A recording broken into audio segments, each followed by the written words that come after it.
Guys, I hit up Tokyo for one day. I was out here. I had to come out here. I'm back in Osaka, but I was out here for a day. Keep repeating myself. And once all my business was settled, I'm going to go to Akiba. Going to check things out. And Trader, this location at Trader is typically one of my go-to spots. Here we have the showcase where all the premium titles are going to be. And guys, I was tired, but I had it. I didn't have to, but I wanted to come out here because I'm just trying to scratch certain games off my list. Look at this game. What is it, Zax? Look at the price on that bad boy. And a lot of these, I'm on a Game Boy binge right now, and those are like the most premium Game Boy games. Those shooters. And then here we have some more shooters for the 3DS and the DS. But man, the handheld. Here we have Phalanx. Now this is actually the lowest price that I've seen in a long time for Phalanx. And here we have Super Turrican, as I commonly mispronounce it. Super Back to the Future 2. And then the Amazing Spider-Man Lethal Foes. And then here we have Gunman's Proof. I think that one was released like in 1997. So that's a super late release for the Super Famicom. But I do love looking through the premium showcase.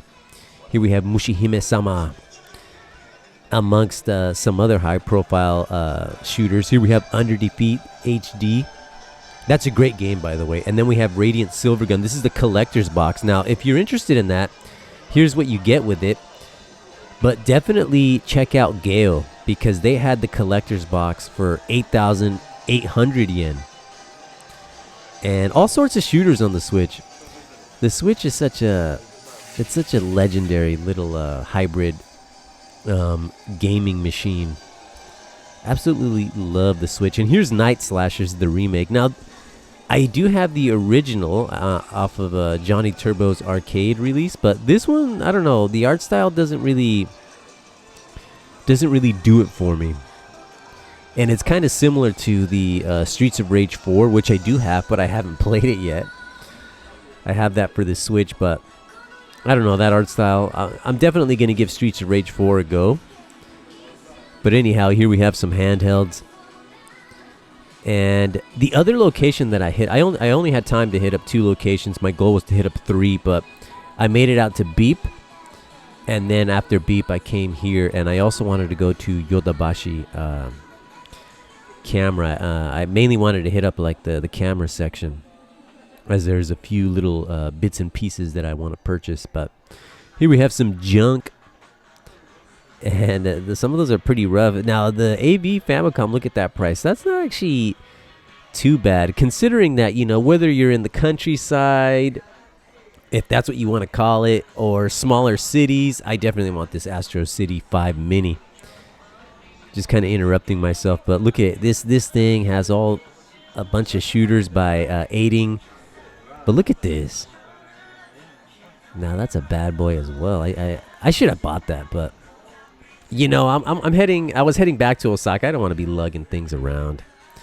And sometimes I don't really like to be too rash. But anyhow, going back to my original thought, whether you're in the country, small cities, what have you, the prices are, they're not going to be too far off anymore. But the one thing about Trader here is that it definitely has stock. I mean, look, 3 copies of Solar Striker, which isn't a bad little shooter for the Game Boy. I do have a copy of that. But, and going off with the pricing, being back like in Tokyo, at least, for the day, after being in Osaka since,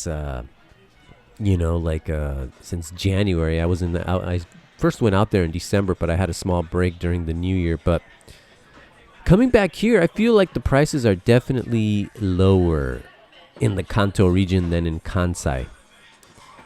But it also feels like Kansai has more like tourists, specifically from Asia. And everybody's buying. Japan is an international, playground for all things gaming and trading cards and anime, manga, what have you. And that was Bugs Bunny. And then I do like this game, Highway Star. Now this does support like the 3D glasses. You just hit select, and you have a few songs that you can toggle through. And then here we have Super Mario USA, and we'll take a look at some of the Super Mario titles here. And you guys can see the price. I'm trying to avoid saying the price. This isn't QVC. It's always silly to. Sometimes I feel silly just kind of like reading off the prices and whatnot. But game hunting. Game hunting for me, I've been doing it for years, and way back in '92, just trying to. Back then, I was just mainly renting games. But I just want to say, this racket of whole like video games, whether you're just playing, collecting, what have you, it's always been expensive. Even that Yoshi's Yarn, even this Biohazard Mercenaries, you think you're buying like these titles at low prices, but you buy more and more, and then the price just adds up. So, but I'm gonna keep buying, gonna keep collecting and kind of going with my collecting habits. My personal collection is kind of like it's fluid in the sense that I want something, and then after I beat it, I play it, or maybe I don't play it, and then I want something else. I kind of just cannibalize it, and we'll sell off a few pieces to get those other pieces. And I do want this Gauntlet, but I want it on the Sega Dreamcast. Definitely gonna get some Gauntlet. I do like that mindless hack and slash stuff.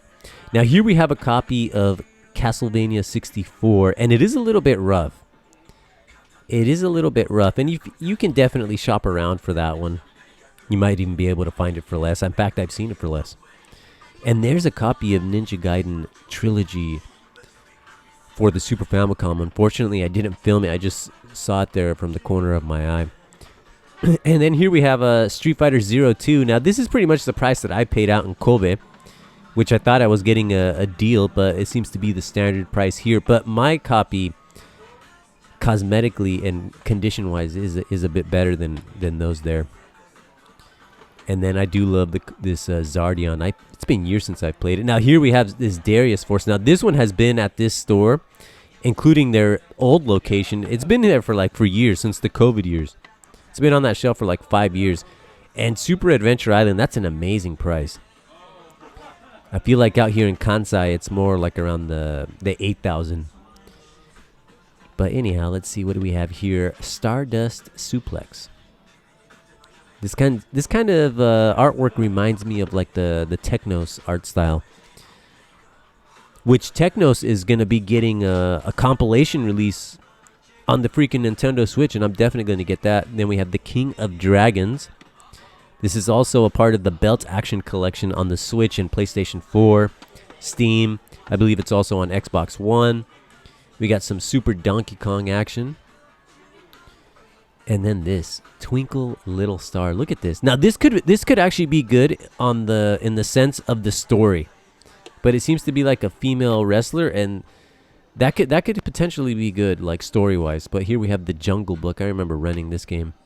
My brother was a huge fan of this game. I personally wasn't really feeling it, and absolutely love the cover to this Shadowrun. Look at this Cyberpunk Madness. That's a great game. And then we have some Joe and Mac, or Caveman Ninja. Now this did get a remake, and it also has a similar art style to the Night Slashers. And I'm a bit more interested in playing the remake to this than that Night Slashers. Although I haven't heard a lot of great things about this Joe and Mac Caveman Ninja remake. And then we have, what is this? Strike Gunner Shooting Game, STG. I wonder how this one is. I do love shooters, and I've been going crazy on the shooter pickups as of late. Here we have Aladdin. Look at that price. I paid like 4,500 yen, but my copy is a lot cleaner than that one. But that one was like 2,400 and some. And then Alien 3. I prefer Alien 3 on the Genesis. That soundtrack, man. And then the Combat Tribes, which that will be a part of that Technos collection. What the heck is this? Like a Tekmon, something like that. Tekamon. Looks pretty cool. I've seen that one before many times, as a matter of fact, but aside from the art style, doesn't really call out to me. Then we have ActRaiser 2. Recently saw a copy of that in Kansai for a similar price point. And then we have Super Akumajo, or Castlevania 4 as we know it in the West. Now here's another game that I really want to add to the collection, Axley, if that's how you mispronounce it. But that one is it's gonna have to wait a little bit. And then R-Type 3, love that game, highly recommended. And then Goemon 2, which this one is actually really good as well. Great games. I remember I beat part 3 on a ROM, on an emulator way back like in '99. And then Grandia, whatever you want to call it, the HD collection. I loved playing part 2. And that's one of the few RPGs that the Dreamcast had, and I definitely beat that and played that back in the day. And then the Kawabunga collection. Now, I believe Amazon has this at a lower price, Amazon Japan. And that's one that I definitely want to add to my collection. And then here's Final Fantasy, the Pixel Remastered Collection. Now, this one, I believe, also had like a re-release by Square, but I don't know how stock levels of that are. But, you might think that these prices could potentially be overpriced per se, but sometimes like if you're living in Japan like me, it's definitely cheaper to buy it here than importing it from the States, or I guess I don't get too desperate, and typically when I visit the States, I get my orders in from Amazon in the States, and I just kind of haul everything back. But sometimes it just makes more sense to pay this price as opposed to the shipping and all that. And lots of Switch titles. I definitely like looking through this Switch stuff, which I did see the Neo Geo Pocket Collection Volume 1 at Beep, but it was that premium price. That game is about 12,000 yen. And I'm gonna wait. I'm thinking if I go to one of these like Yodobashi, Joshin stores, they're gonna have some old stock in there, and it's just gonna be at 3,000 yen. So definitely going to wait. And then here we have Super Puzzle Fighter 2. These are North American copies of the games for the Game Boy Advance specifically. And look at this. On the Game Boy Color, Dragon's Lair. And then we have Super Adventure Island 2. We'll take a look at Dragon's Lair. Now, that's a pricey title here. And that could be the European version. But look at this Dragon's Lair. For the Game Boy Color, I had no clue that was even a thing. And they also had one for the DS. Yeah, let's pull this bad boy out. Look at this. For the DS, I had no clue that this had a DS release. That is insane in the brain. And they also had like a copy of the Super Nintendo version, which was kind of tempting. Here we have Bubble Bobble, old and new, for the GBA, which I've been playing Puzzle Bobble for the Wonder Swan, and it's an amazing experience. And then we have the Contra Collection. Now the artwork there, not the front cover, but in the back, it looked a little bit generic. Just saying. Here we have F Cup Maniacs. That's not the actual title, but that's one of the few fighting games on the N64, like traditional ones. Let's go ahead and go to the second floor. And this is where we're going to see a lot of the Sony, Microsoft, Sega, PC Engine, Neo Geo, and a few more showcases and some hardware. And, kind of thinking about this, this was just yesterday, but thinking about it, I regret not getting that Sega, that little arcade machine, the Astro City 5 Mini. Here we got a Game Gear. Now this is the Puyo Puyo collection or bundle. Got some PSPs and some Neo Geo Minis, and then they had the Sega Genesis 2 Mini. And there's the price there. And I definitely want to get like the Sega Mega Drive Mini or the Sega Genesis Model 1 Mini. Now that's actually just shy of 20,000. The price was a little bit bent. I originally thought it was that 9,800 yen. I would have bought that for sure. And this is the one that includes 2 controllers, 2 joypads. What else do we have here? We got the Astro City controller down below, which for a while this one was pretty expensive for a while, but it's kind of coming down in price. And I do have one of those controllers here. We have a PSP Go, which is a little bit lower than what I've seen at other locations as of late. And then they have all sorts of HDMI cabling for your classic consoles. What else do we have here? We got a Duo R, some PlayStation 5s. But sometimes they will have some pretty good deals here. I mean, this is where I picked up the Duo RX, but it was at their original location, and I paid like what, 23,000, and I was amazed because it was so clean. It didn't have the box, but definitely really happy with that. And then here's the ones in the box. Let's take a look at the price here. And there you go. What is that? Just shy of 60. Just shy of 60. And we have the Optec. Look at this funky controller. And look at this old school like video scaler. I believe this is by Micron. Oh no, IO Data. Look at that thing. But anyhow, and then they did have I don't know if it was at this location, but there was a specific the Book Off out in Shinjuku. That's another place that I hit up, and I will be making an Instagram post. But they had a 360, and they were advertising that it had the Blades interface. And then Outrun 2 SP, I definitely want a copy of this for sure.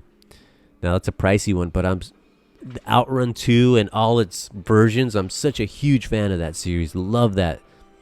That's pure Sega. And I gotta have a copy, bros. We have G-Vector, Gaia, Project Gaia, which is also on the PlayStation Network. We have Airgrave. Now this is by Santos. 27,200 yen. Monkey Magic. That was released in the States. And then we have Kazekiri in the back. 3 Dirty Dwarves. And then look, Tatsujin for the PC Engine. 44,000 yen. Here in Osaka, the average price seems to be like around 70, 65. That's a huge difference.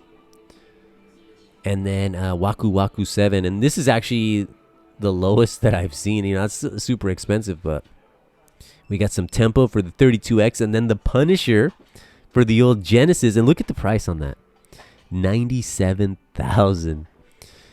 And then there's Virtua Fighter on the 32X. I definitely want to play that one. That one supports anamorphic widescreen, which I'm not really a huge fan of anamorphic widescreen options, but the 32X, yeah. And we have GG Aleste. And then here on the side, what is this? This Virtua Fighter animation for the Master System. Haven't seen that one before. That's crazy. But here we have some DVD flicks. Forget about that. Let's go to the games. What do we have here? Some PlayStation 2. I mean, they have everything here. This one is another one that's tempting. And Shinryu, the collection. And I hear great things about the PlayStation 2 version, which outputs at 240p, which seems almost ridiculous to say, but that's the thing we want as retro gamers.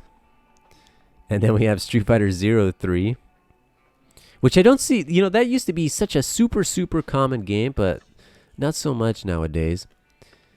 And then we have Marvel Superheroes vs. X-Men, the EX edition. Not sure what the heck that was. But let's check out some Xbox. What do we have here? Some North American titles. Look at that. That's pretty high priced. We have The Simpsons Hit and Run. Haven't played this one. That one could be fun. I hear it's kind of like GTA-like, but here we have Tecmo Classic Arcade. That's another collection. And then Mushihime Sama Futari. I want to get a copy of that. And that's actually not a bad price. You know, it is the greatest hits, but at this stage of the game, I don't even care. And then we have Mortal Kombat. I have this on the PlayStation 3, and I absolutely love the stereoscopic 3D options in that. And then we have our Xbox One titles. What is this? Vikings, Wolves, and something.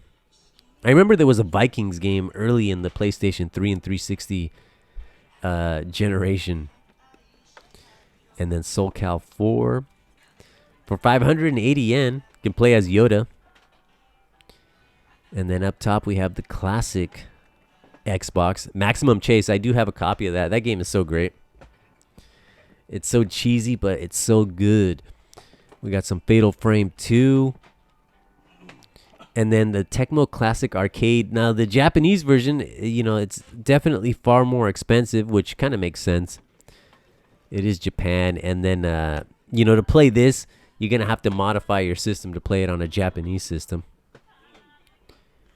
Because of that region locking. What else do we have here? KOF Maximum Impact.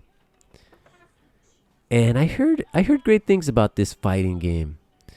Like, I don't know how the gameplay of it holds up, but at least with regard to the visuals. And then the House of the Dead 3, which has Part 2 as an unlockable.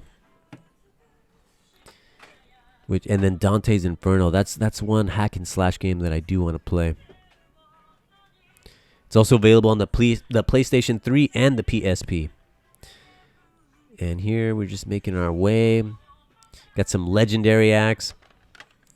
Some Power Drift, which I recently picked up for the Sega Saturn, so I'm looking forward to playing that. Although my preferred version, outside of the arcade, is the 3DS version. Such a great port.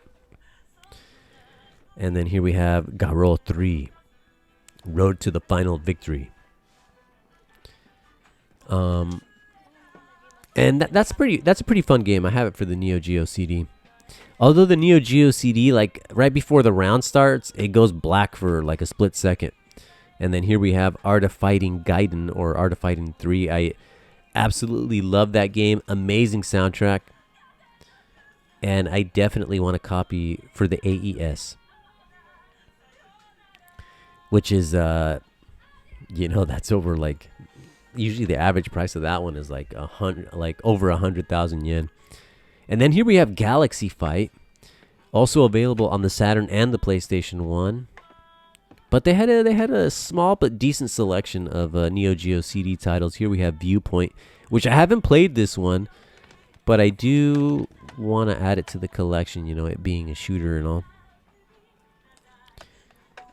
But yeah, it was a good time out here at Old Trader, Ragai, or what is this? Something Blues Journey. And the Magician Lord.